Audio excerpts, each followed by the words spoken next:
So welcome to another episode. So today we have Raymond Tallis on, who is a philosopher. He's been a doctor, neuroscientist, and multiple-time author. So welcome to today's episode. Good to be here. Thank you. I love what you're doing.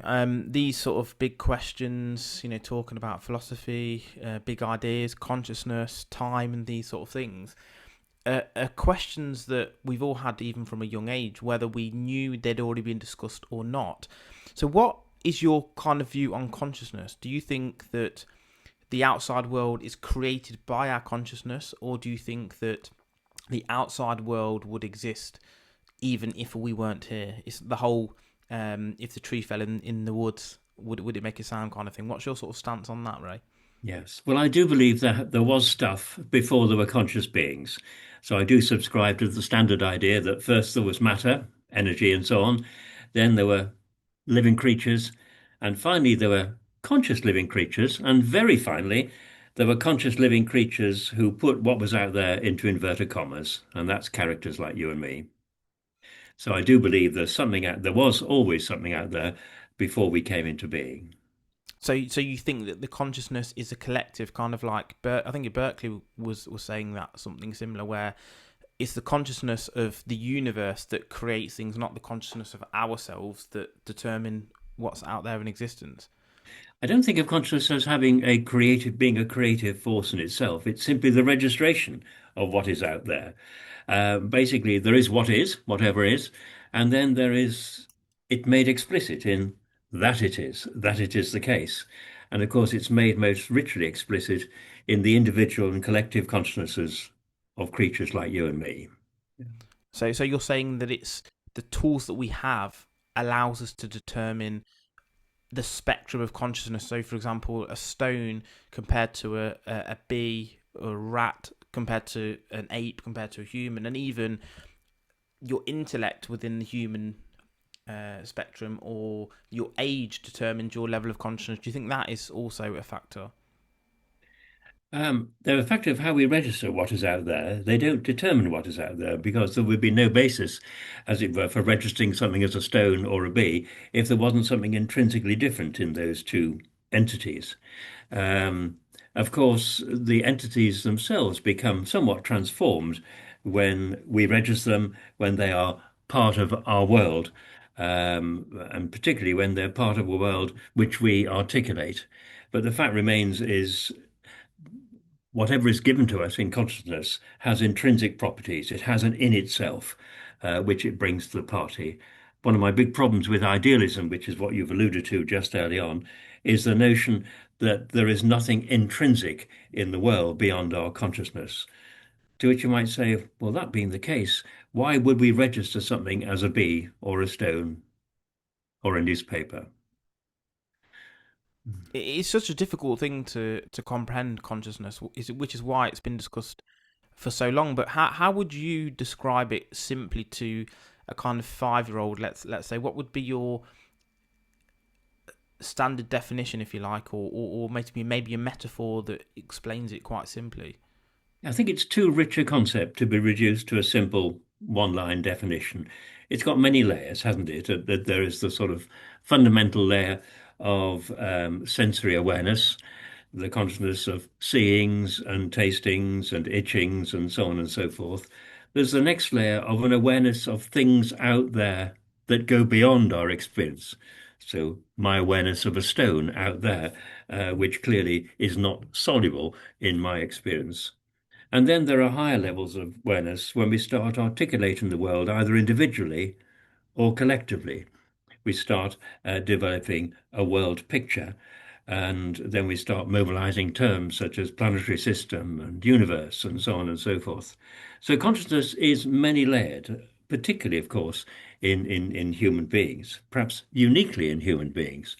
So what I've offered you is not a definition, but more a description of many layers of consciousness. And there are functions of consciousness, if you like, such as belief and the mobilization of intelligence, the pursuit of the answers to questions, and so 'Cause I find it quite mind bending, because everything is made up of atoms and molecules and things like that. And if you look at quantum physics, there seems to be a sense of consciousness at the small level. If it's observed, it sort of changes behavior, if you like, if you subscribe to that sort of definition of it. And I think it was Leibniz, maybe, about monads. Each cell is conscious, basically. But then if you look at like a Sodrite's paradox, at what point is a number of grains of sand a mound? And I find it quite difficult that if the small molecules or protons or electrons or whatever are deemed potentially conscious, and then there's many physical objects that aren't, and then we are a collection of those same molecules and we are conscious. I don't understand how the consciousness can be such a wide spectrum. Well, I mean, you've really identified one of the fundamental problems of a view that I'm very critical of, which is called panpsychism, which has become popular because people have failed to give a materialist account of consciousness, as if there could be a materialist account of consciousness, and I'm sure we'll talk about brains and minds in due course. But panpsychists have this problem. If everything has consciousness built into it, electrons, etc., how do you have something as organized and unified as your consciousness and my consciousness? This is the so-called combination problem. And it would seem to me that there is no answer to that.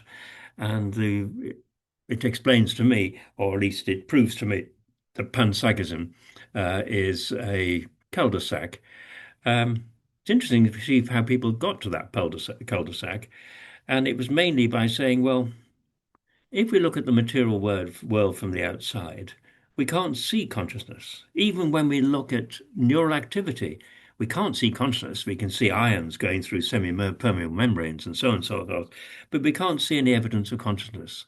So why is that? And they say, it's because objective observation, including science, only gives you how things interact with each other, not their intrinsic properties. They're hidden away. And I have to say, then we can conclude from that that their intrinsic properties include consciousness. But you say, well, how do you know that if it's hidden away from you? They say, so the panpsychists, that is, they say that actually there is one object which we know from within.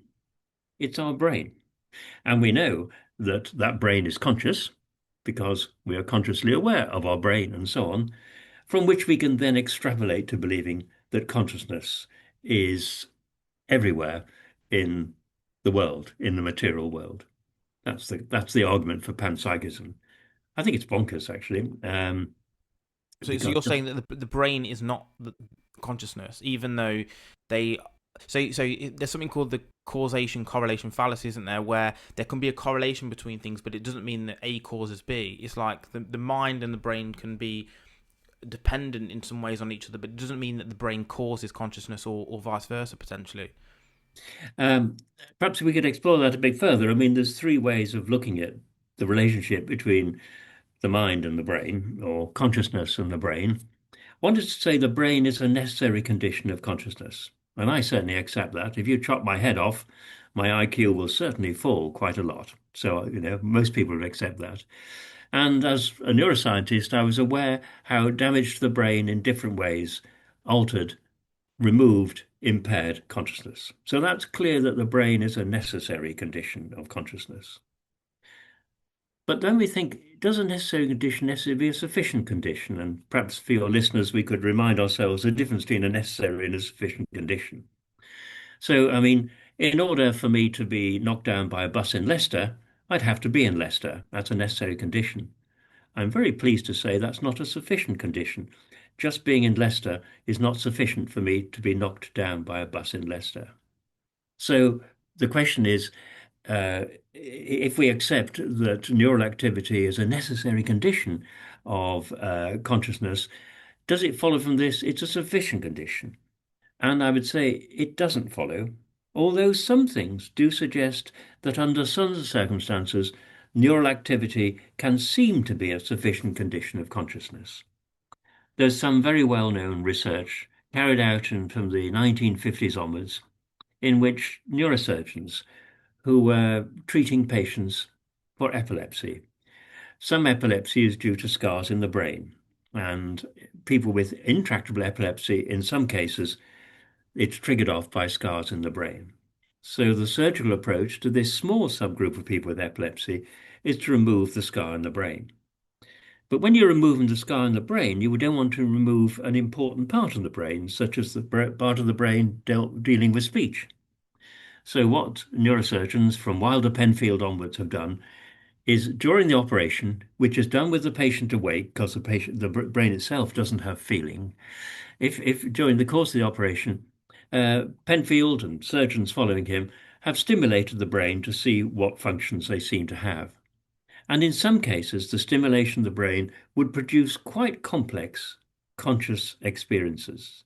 It's a famous case of a particular patient who could remember the experience as a child of seeing the circus coming to town.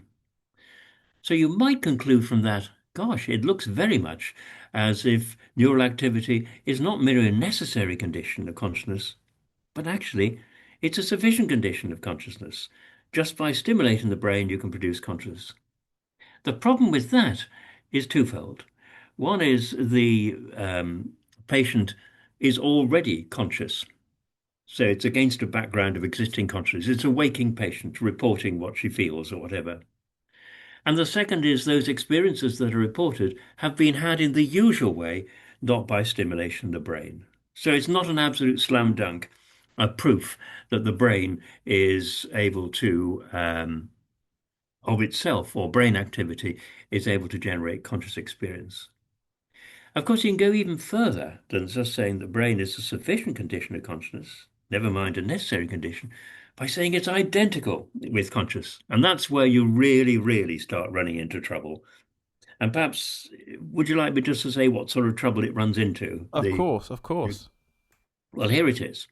If you think what neural activity is, it's impulses going down neurons, and they consist of ions passing through the semi-permeable membrane that are the boundaries of the neurons. But none of that, first of all, most neural activity in the central nervous system is not associated with consciousness. There's no consciousness in the spinal cord. There's no consciousness in the most complex part of the brain, otherwise known as the cerebellum. And there's no consciousness in most of those parts of the brain that are supposed to be associated with consciousness, such as, for example, the cerebral cortex. So clearly, neural activity itself doesn't seem to have the wherewithal to make consciousness. Why would it indeed do that? Because there are two features of consciousness that are not seen anywhere in the material world. And the first one is what the philosophers would call intentionality or aboutness. If I look at a glass, basically I see the glass. How do I see it? Well, one thing that certainly happens is that light bounces off the glass. It enters my eye, tickles up my retina, sends and causes activity in the visual pathways, terminating in the occipital lobes, which are at the back of my brain. That's a straightforward causal pathway seen everywhere else, that kind of causal pathway, if you believe in causation, everywhere else in the physical world. Okay, but that, of course, is not the end of the story. That's how the light gets in. But it's not how the gaze looks out. When I see the glass, what I see is something that's causally upstream of the activity that's been caused in my occipital cortex. In other words, my gaze is, or my experience is about something that is other than what is going on in my occipital cortex. So much for intentionality, not seen anywhere else in the physical world. And secondly, there is something very central to human consciousness, which is tensed time. When you and I remember something, we remember something that is past, we remember that it is past, and we are aware of it basically as being temporarily separate from the present. So if I ask you to remember what you had for breakfast this morning and just to try and imagine yourself eating breakfast, you are able, as it were, to transport yourself from the present time, T1 or whatever, to a past. t minus such and such. Now, tensed time does not exist in the material world. Don't take my word for it. There's quite a well-known physicist called Albert Einstein who showed that very clearly in the general theory of relativity. He says there's no such thing as now, there's no such thing as before, or rather, there's no such thing as the past, and there's no such thing as the future. Yet, absolutely central to your consciousness of being yourself is being somebody temporally extended, extended through tenses, and so on and so forth. So there's just a couple of ways, and I could go on of other ways, in which there is nothing in neural activity which corresponds to what is in ordinary consciousness. There's so much to unpick there. I'll just start with the time thing, because I think Aristotle said something similar, that if you think of time as a kind of line, as we sort of tend to, the past is this massive part which doesn't exist because it's gone. The future is this massive part and it doesn't exist because it's gone. And the present is just this tiny slither, which is what we're doing now. And if you think of time as that whole spectrum, time present doesn't really exist either because it's so small. So that's that. We'll come back to time, I think, later on. But I want to just talk about the consciousness stuff still. So there's something called the moral weight of artificial mind. So let's say that you're talking to AI, right? And as you said about the brain with the person on the bed getting looked at by the doctor, it might display all of the characteristics of consciousness. So your AI might say, oh, that wasn't very nice. I feel sad now. I'm upset. They might display all of the things that look like they could be. So if that is the same as what a human would do, how do we determine which is conscious and which isn't if the results look the same?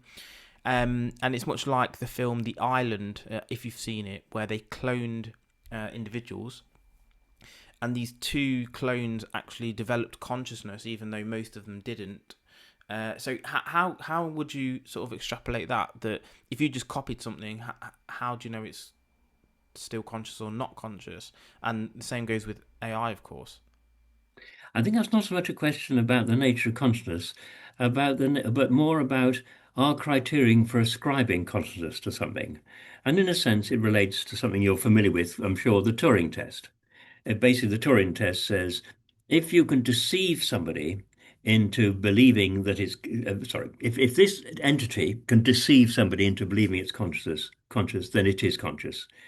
Well, of course, deception depends very much on people's expectations.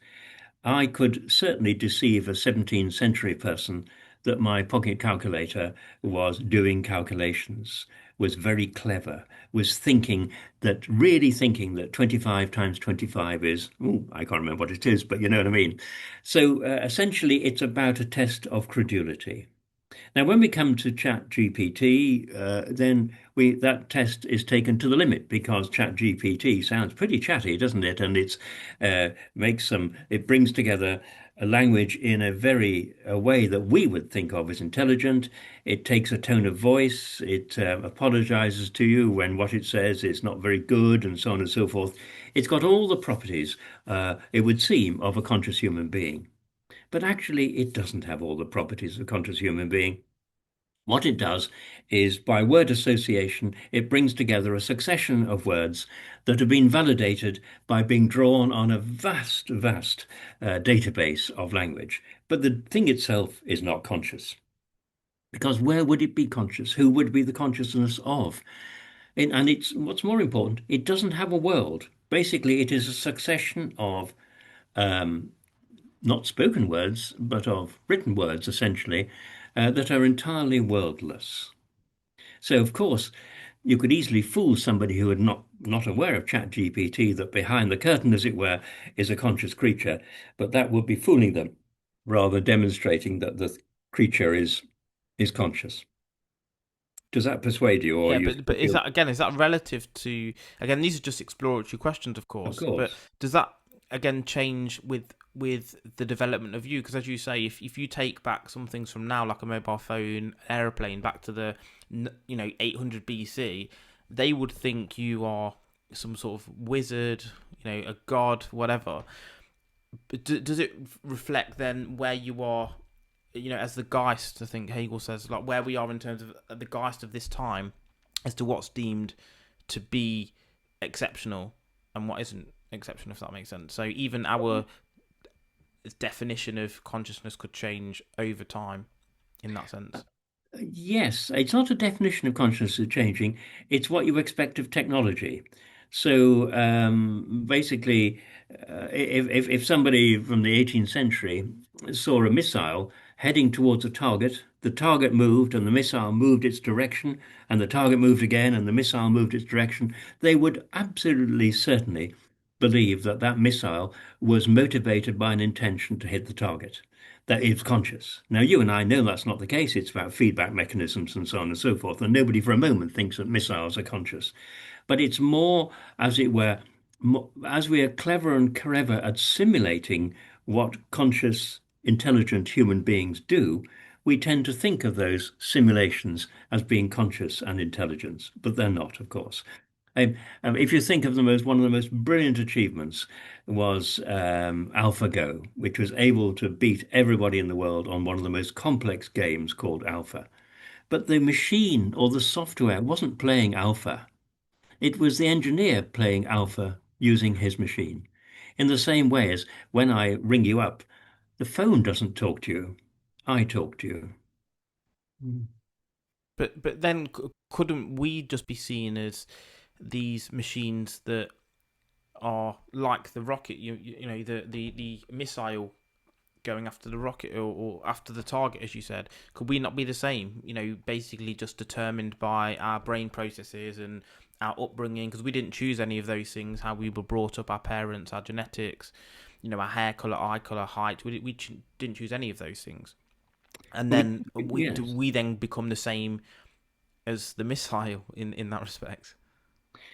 I mean, this moves into a different question, which is clearly I didn't assemble myself. I mean, the most greatest achievement of my life, I guess, took place between the 1st of January 1946 and the 10th of October 1946, when I was in my mother's uterus. And you won't believe this, but you know what I did in those 9 months? I actually began as two cells. I replicated and I ended up as the apple of my mother's eye just in 9 months. Fancy doing that. I've never done anything comparable to that. But of course, I wasn't doing it. This was an organism assembling itself. So you're quite right. There's much of ourselves that is given. And as I'm talking to you now, I'm not really absolutely shaping every single word that I am speaking to you.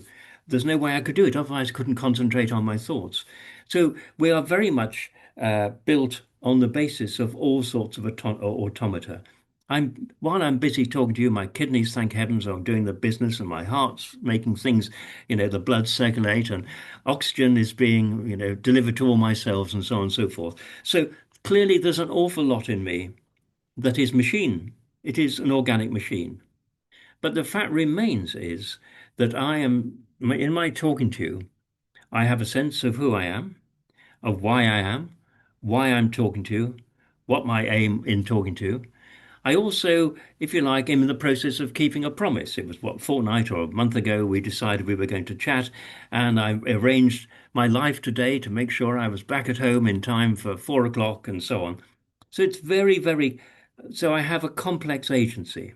I mean, just to give you an example, most of my medical career, I was interested in stroke and improving stroke services in the United Kingdom. It was one of my big projects with others.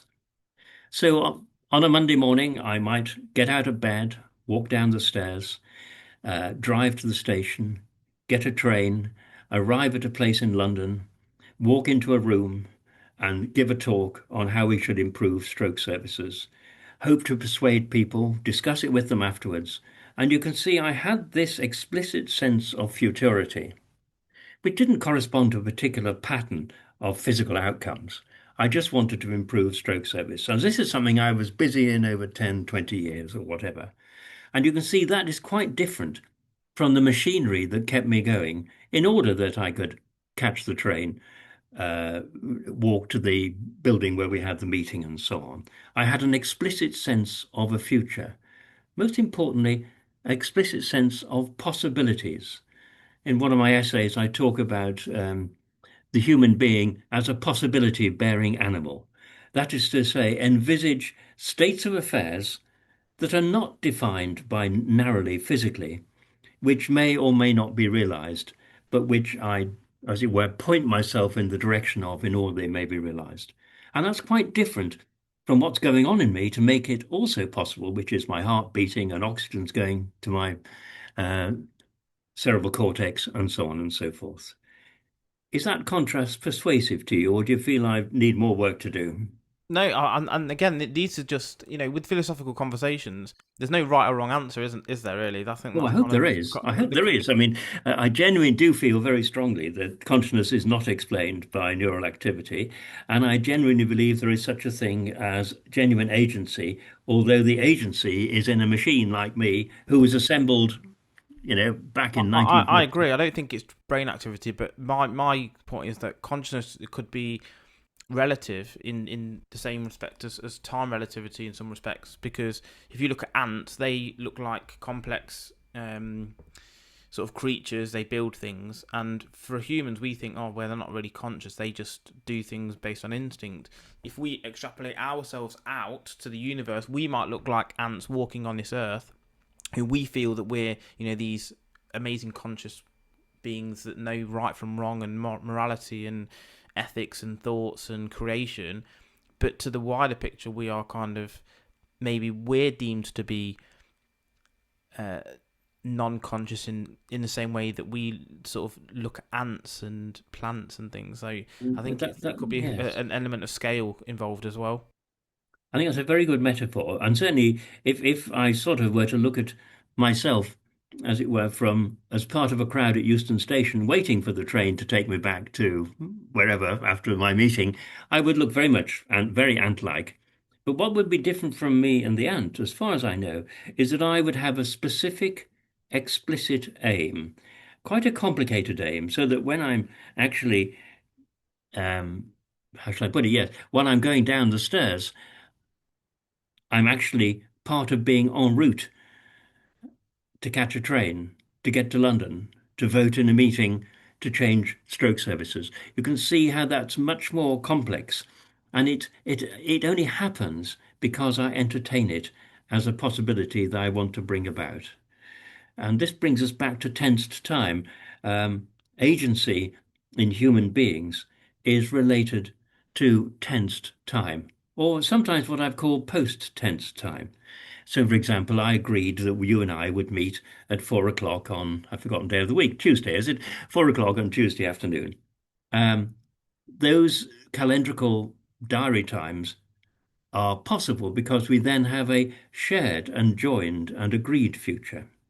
So it's our relationship to time is quite different from that of the ant that merely follows automatic pre-laid down patterns. There was nothing, if you like, in my organic being that laid down the fact that I should be preoccupied by stroke services 40 years later.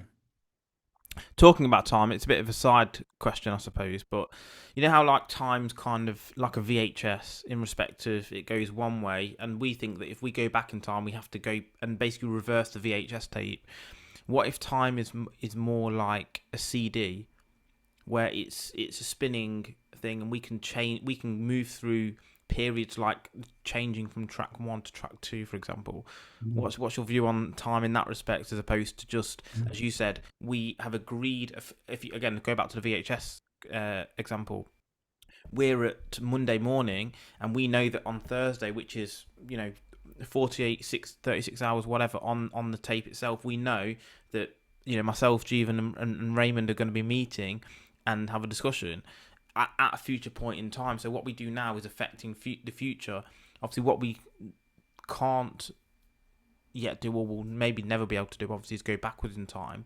But that's on that single parallel.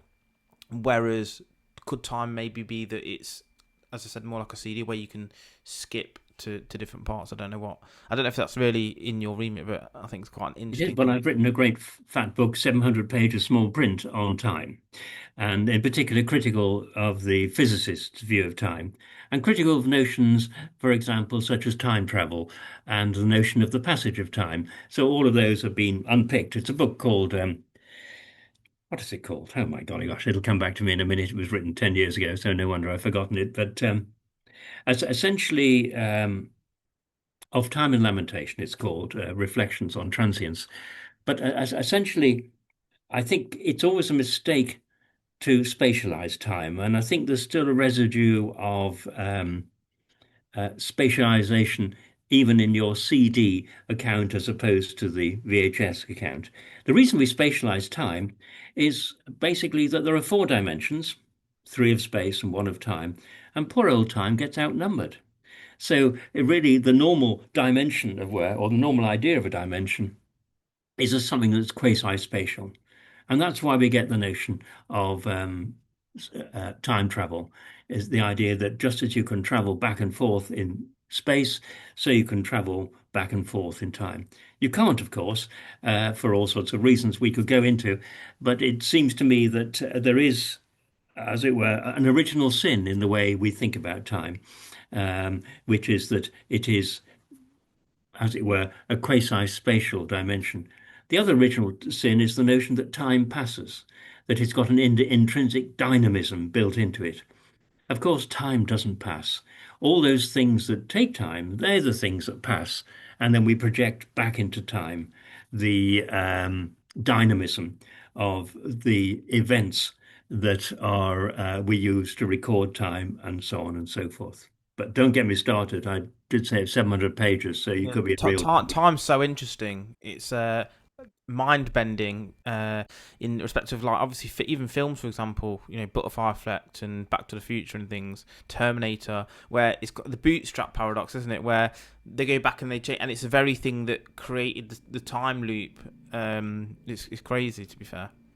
Yes, but it's a craziness that probably we needn't worry about for the reason I've given. It is based on a spatialization of time, the notion that we can travel in time. And you know the paradox of time travel.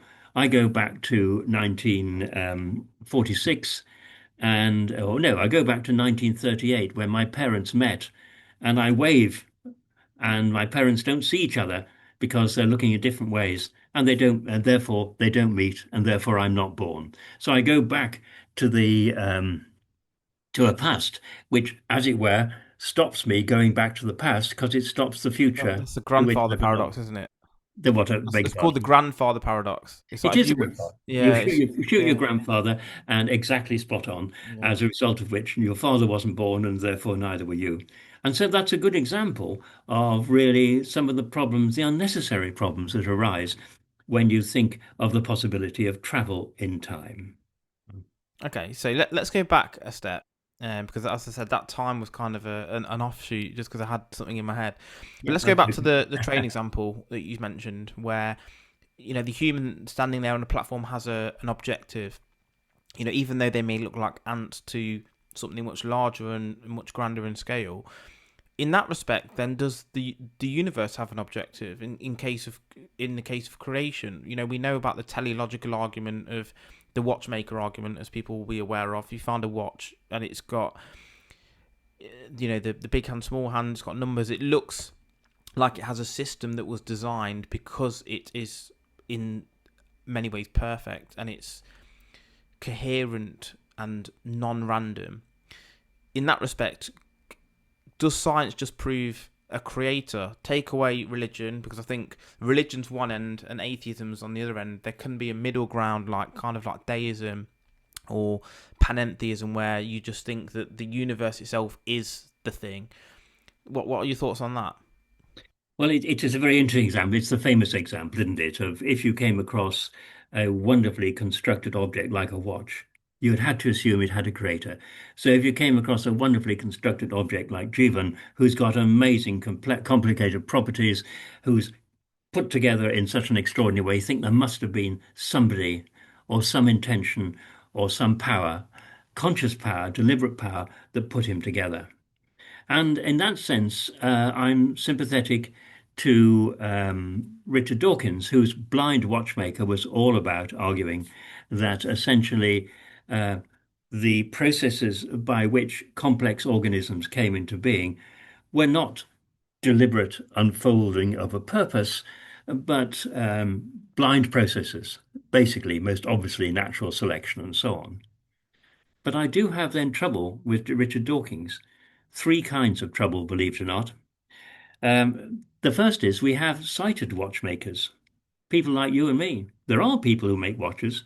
So, how in this, as it were, mechanistic universe did there arrive creatures like you and me who actually deliberately make things, who do have intentions, who create artifacts? So, we're very odd creatures in a world, we are bearers of intentions in a world of mechanism. And also, there's two other problems in relation to the blind watchmaker, and they are relate to consciousness. The first is the how of consciousness, and the second is the why of consciousness. Let's start off with why. I mean, consciousness is not a very good idea, you know. If you think what I achieved in the first 9 months since I was conceived, nothing I've done since can compare with that. You know, by the time I become the mother of the apple of my mother's eye, you know, and shouting and screaming at the midwife and so on, I'd done something that I would never, or something had happened that I would never be able to comparably to do.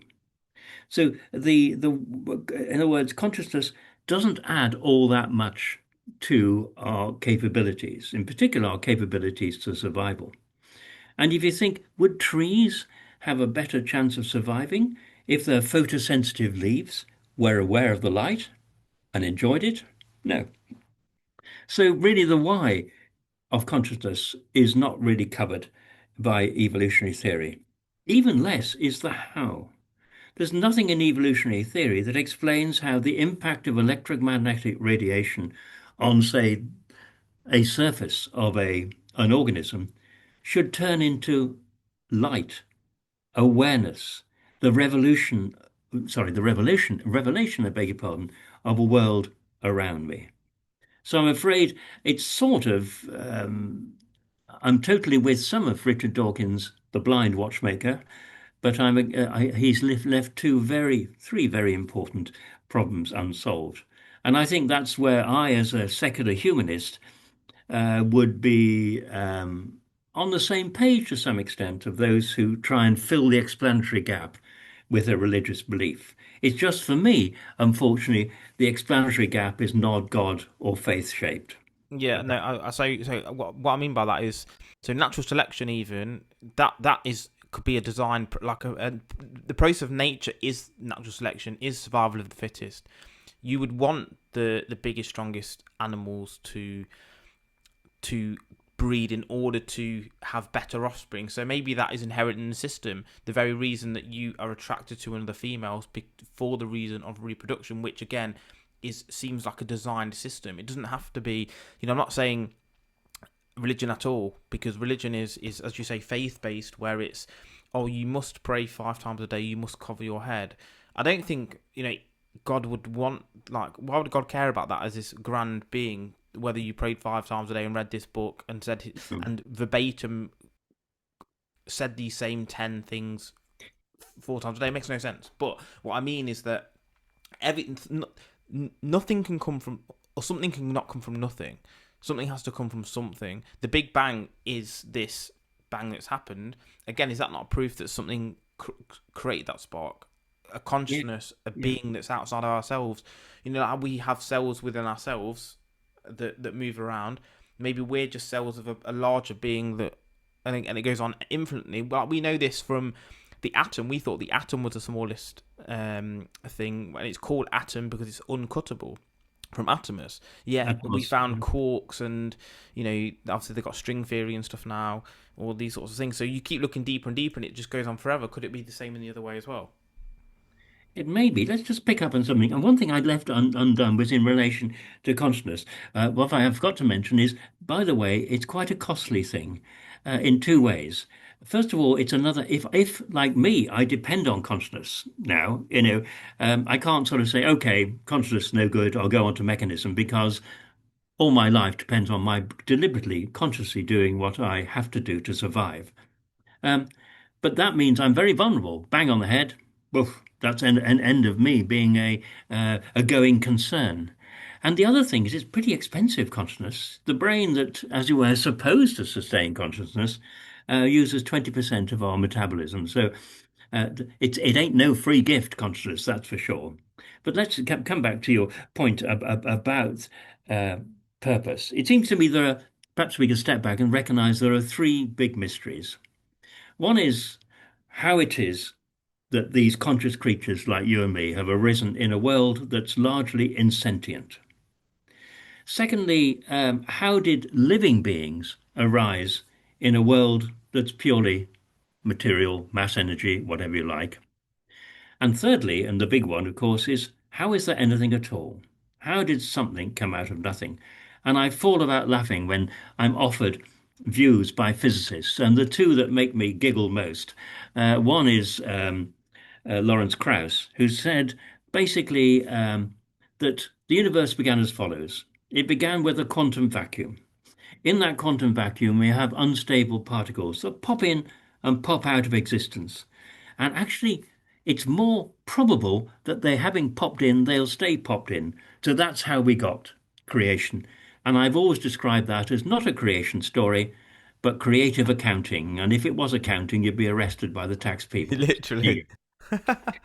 And the second is what Franz Wilczek, the great physicist, no doubt about it, said that nothing is unstable. That is to say, it's an unstable, unlikely situation. And you say, well, how can you ascribe a property to nothing? Either that it's stable or unstable. You can't ascribe properties for nothing. You have to be something in order to have properties. 100%. Oh, well, thank you for that. So basically, it seems to me we who don't, in my case, I don't believe in God, have got unfinished business. I have no idea why there's something rather than nothing. I have no idea why there is living organisms, and the story of the transition from matter to living organisms is very much full of promissory notes. And thirdly, I've absolutely no idea how in sentient living organisms gave way ultimately to conscious creatures like you and me. So I'm a three-layered mystery, basically. And like your good self. And it's rather depressing that I've made no progress in all the how many 40 odd books I've written, my philosophy books, in actually making those mysteries any less mysterious. But I can still rejoice. I think the metaphysics overlays with epistemology in some respects as well, because how did something come from nothing? Well, how do you imagine nothing? If I asked you to imagine nothing, you'll think of a black screen or white. Like that. That is still something. You are still imagining something. Black is something. So I just don't think that we really understand the questions that we're asking ourselves, because there is an inherent language limitation, epistemological. Even our own consciousness is not. We're not smart enough to understand. You can't solve a problem at the same level that you created it. I think it's Einstein maybe that said that. So I think there's a lot to why we can't answer these questions. Even sentience, we are sentient at our level. As I said about the ants, maybe they're sentient at their level. So maybe it's a scale thing. And yes, you could say the whole cogito ergo sum.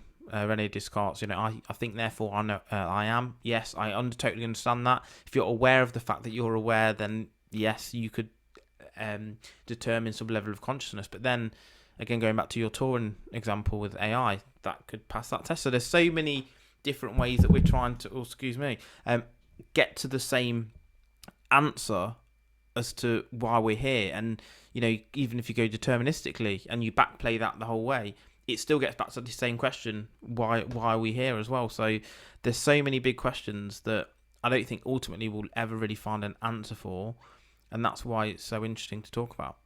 And that's what I like about what you're saying, because what you're essentially saying is we can't get outside of the framework of discourse in order to address these questions.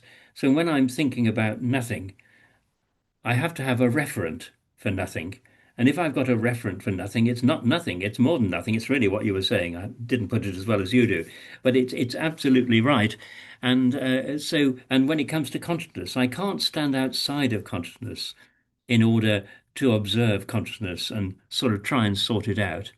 There's a my most recent book is called Circling Round Explicitness. And what I think is often philosophers forget is that this transition between what is and that it is.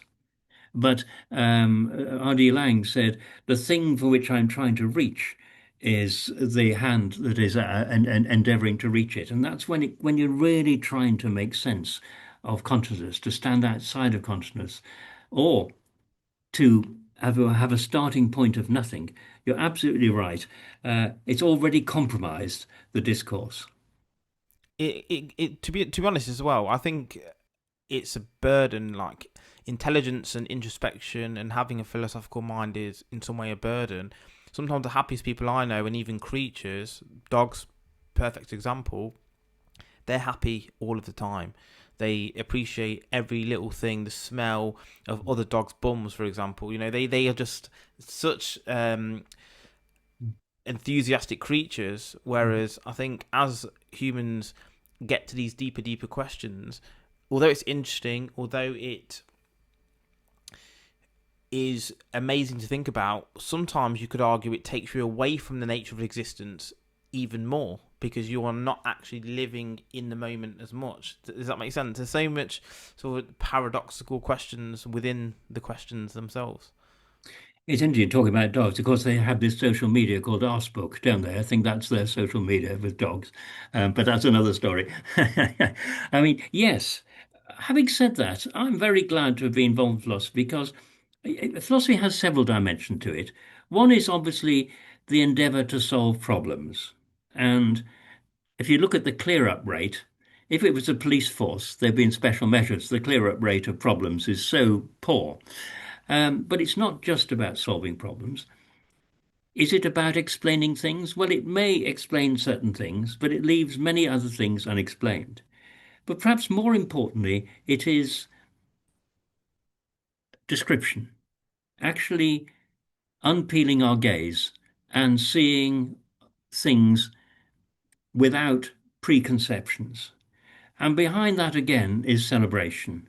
Having said that, that's a point where philosophy does tip over a bit into poetry. I've published quite a lot of poetry, and it seems to me poetry is fundamentally about celebration. So there's all of those things that bring different kinds of rewards. So, yes, solve the problem. Well, not necessarily. Well, explanation. Well, not completely. Description. Oh, yes. And then celebration. And ultimately, the beginning and end, as Aristotle said, of wonder, the sheer joy of being amazed at oneself. And I find myself most frustrated as a philosopher when I'm not amazed, when I'm just sort of busy doing footnotes rather than being amazed. Yeah, Mm. I mean, for me, philosophy is the precursor to science anyway, because unless you ask these questions, why would scientists try and test to prove? That's historically true. I don't know how much philosophy is now the driver of science. So, for example, one of the most consequential sciences is the one that was behind, my own practice, which is medicine.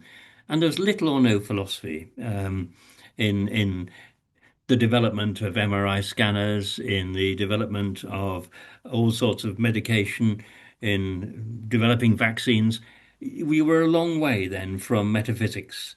The only science, I guess, which seems to intersect with philosophy is physics, although I feel it's a big mistake if physics thinks that it is the answer to or has rendered redundant metaphysics. Most metaphysics based on physics is, to say the least, disappointing and sometimes, like the example we gave earlier, frankly hilarious. Yeah.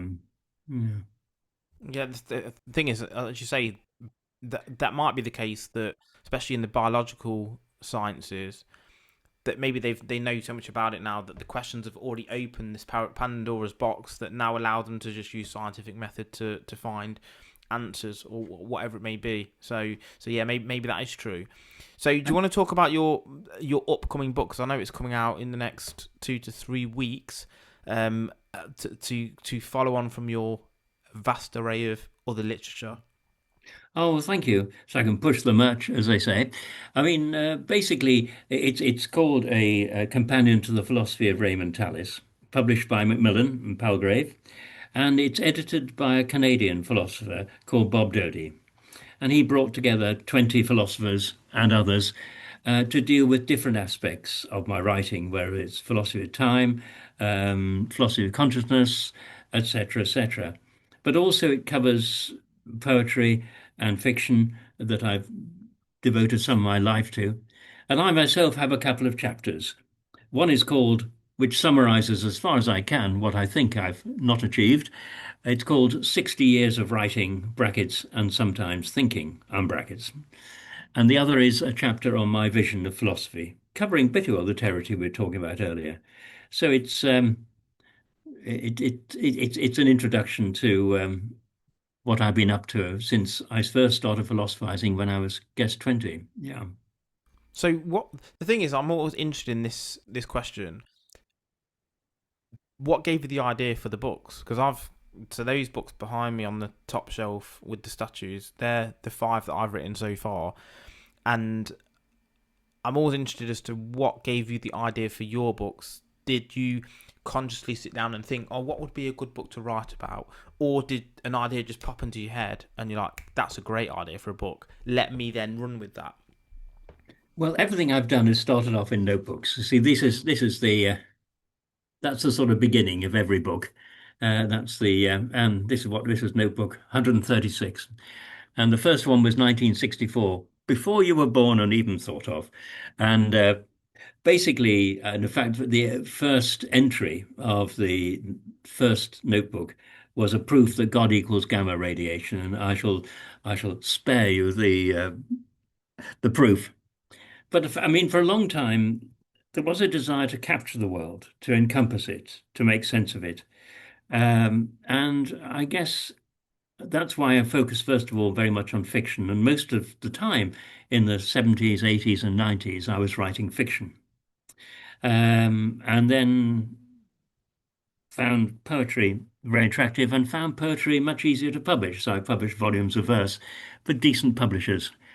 Um, But I got more and more annoyed in the 80s with something that's probably out of fashion now, which was postmodernism, uh, literary theory, and so on. And I got so angry, I decided I'm going to write a book about this. So it was rather reactive, which was called Not So Sure, which is a critique of post-sociology literary theory. And to my astonishment, it was accepted by the publisher. I think that was my 143rd submission to a publisher. And in those days, you sent manuscripts by post. There wasn't any emails or anything in those days. And so I got Any recorded delivery just in case it got lost. no, we couldn't afford that in those Oh. days. But good thought, yes, yes. Because you never kept a copy of it in those days. You couldn't, it's not like nowadays. And then probably for a decade, I spent too much time on literary theory and being critical. But I'd always been interested in mind, body, identity theory, and consciousness. So early in the 90s, I published The Explicit Animal, which is an attempt to see through the nature of our consciousness in what way we were different from all other animals, even our nearest primate kin. After that, I got interested in Heidegger and published a book on Heidegger. That got me interested in early Greek philosophers, so I wrote a monograph on Parmenides. And in between time, got very interested in the hand. I was doing quite a lot of research on the hand in my medical side of things, particularly the nervous supply to the hand, and wrote a just so story trying to make sense of what it was that got us to be so distant from our nearest primate kin. And the hand was central to it. My most unoriginal idea. Aristotle thought the same, Anaxagoras thought the same, Kant thought the same, and so on. And then I wrote some books on where medicine was at the moment because I was very preoccupied with the deprofessionalization of medicine. Next, there came having got interested in the hand, I got very interested in the body, so I wrote books on the head and on the uh, index finger and so on. And then really quite a lot of essays. I became a regular columnist for philosophy now. I've written 100 or more columns, and they form the basis of collections of essays. And then for reasons that really I couldn't understand, I'd started writing a book called Of Time and Lamentation, which was a novel. It failed as a novel, but 10 years later I picked it up as the title of a book on time. And it was originally a trilogy. It was written in 3 volumes, but the publisher liked it so much, he said, "No, I want it as a single volume." That's why it's 700 odd pages, small print, beautifully published by my absolute favorite publisher. Um, After that attempt to understand the nature of our understanding of the world, hence Logos, I'd always been concerned about freedom and how it was that we were free, and wrote what I think is a pretty original account of how it is possible both to be free creatures and yet depend on the determinism of the world for our actions, both to be carried out and to have the consequences that we want. 100%. I don't think there is such a thing as freedom. Oh, Um, I totally feel there is freedom, very much so. Yes. there's freedom within a remit, though. Like as you say, there's a remit of freedom. There is not total freedom. Oh, absolutely, of course. In other words, I didn't choose to be Raymond Tallis in many ways, like I didn't choose to be in the I mean, 20th why century. would you? Exactly, yes. What a mistake. What a blunder. But I mean, books wise, I went from non-fiction to fiction, ironically. But I'm going back to non-fiction now, doing a kind of philosophy-based book on big questions like what we've been discussing.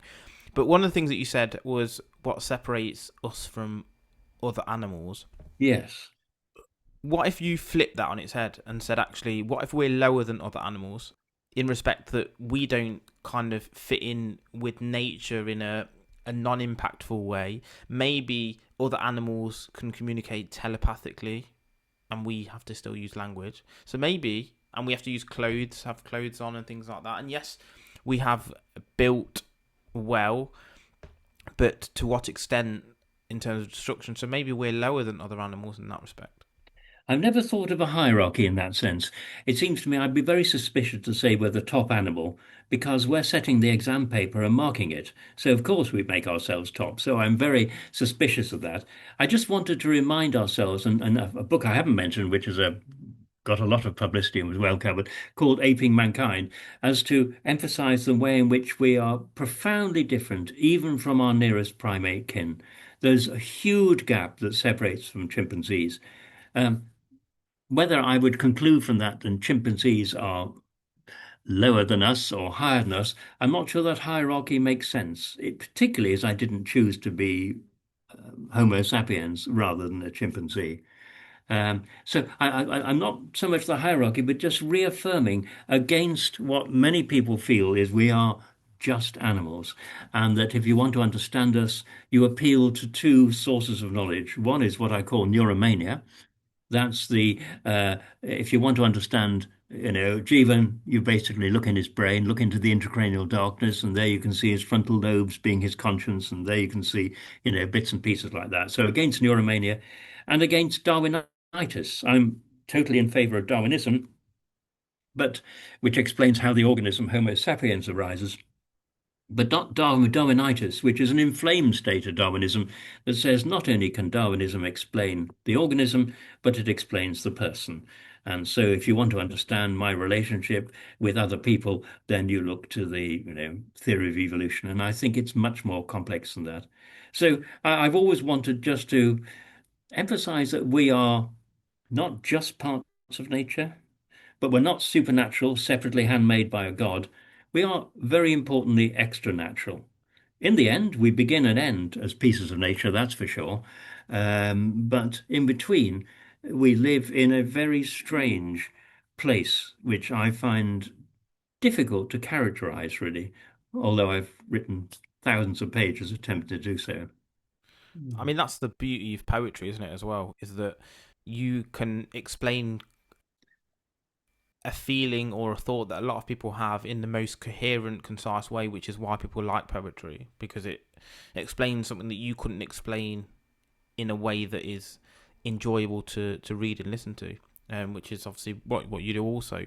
So is there anything that we've not said that you want to finish off on before Let's we pick up call on it a day? poetry. And it seems to me that one of the best definition of the mission of poetry is what Blake says, which is to look at the holiness of minute particulars. So poetry looks at the world through the gaze of particularity. Philosophers try to get a panoramic view, and sometimes, as a result of such a big gaze, you overlook all sorts of things. So we need both poetry and we need philosophy and some of the modes of discourse in between as well. Yeah. Love it. Well, thanks very much for being on the show, Raymond. I know It's been a you're a great busy pleasure. man, so thanks very much for giving us the time. Obviously, send us the links and we'll put them in the description so people can reach out to you or get your books and stuff. And what's the date of the release of the book? I think it's the end of June. End of June. Yeah, yes. It's had a bit of delay in proofreading, but I think it's the end of June. So It always takes a lot longer than you think. it is, it Books. does, absolutely. And Well, and thank you. do, Yeah. do you know, like you'll know, you've read your own books like 50 times as well because you read it when you're writing it, and then you keep reading it and reread it again. You change stuff and you read it again. It's like it takes a long time to sort of go through it all. But Well, I think as Paul Barret once said, a poem is never finished, only abandoned, and that's true of any work you take seriously. that's very Yeah. true. Okay. Good words of wisdom there. Yeah, exactly. Thanks Well, what again. a pleasure it's been to talk to you, and thank you for the opportunity to give out and to exchange ideas, and all the best with your writing as well. Thank Yeah. you. My pleasure to have you on as a guest. Take care. Cheers.